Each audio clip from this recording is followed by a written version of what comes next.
This is The Big Story presented by herbchambers.com. Hi, this is Peter Schworm. I'm a reporter at the City Desk at the Boston Globe. Today we're working on a story about Evacuation Day, otherwise known as St. Patrick's Day, and how the holiday is now changing for public employees. In the summer, the legislature, after receiving much public pressure on this day, which has become a symbol for government entitlement and waste, decided that all government offices in Boston and Suffolk County had to stay open on Evacuation Day. This came as a surprise to government employees who had long enjoyed having the day off for St. Patrick's Day. But as it turns out, the holiday is written into many union contracts.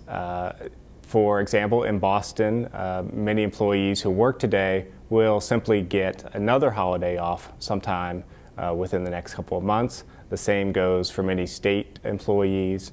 And then also many employees are receiving overtime for working today. In Revere, for example, people who put in a day's work at City Hall will receive 2.5 times their normal pay. Eliminating the holiday is almost more trouble than it's worth. Staffing it is becoming more difficult, and it's also becoming pretty expensive. For more on this Sunday's St. Patrick's Day parade in South Boston, here's my colleague, Billy Baker. Thanks, Peter.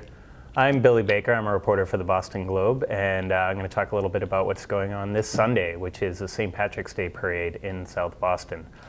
Traditionally, it's a big event in the city, one of the largest we have here in the city of Boston. This year, it's going to be a little different. We're going to have two parades. There's going to be the traditional St. Patrick's Day parade, which starts at 1 at Broadway Station. And right behind it, 1 mile behind it, will be an alternative parade, the St. Patrick's Peace Parade, which is being organized by a group called Veterans for Peace. They were denied entry into the main parade, so they've organized they've taken advantage of a provision which allows for an alternate parade that begins 1 mile behind the main parade, and they've opened it up to many other groups.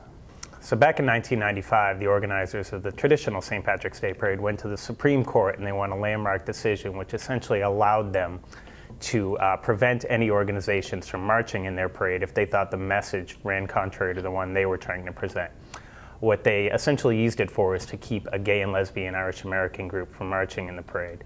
And that's gone on now for about 16 years. We have this, the main parade, we have the alternate parade that's 1 mile behind it.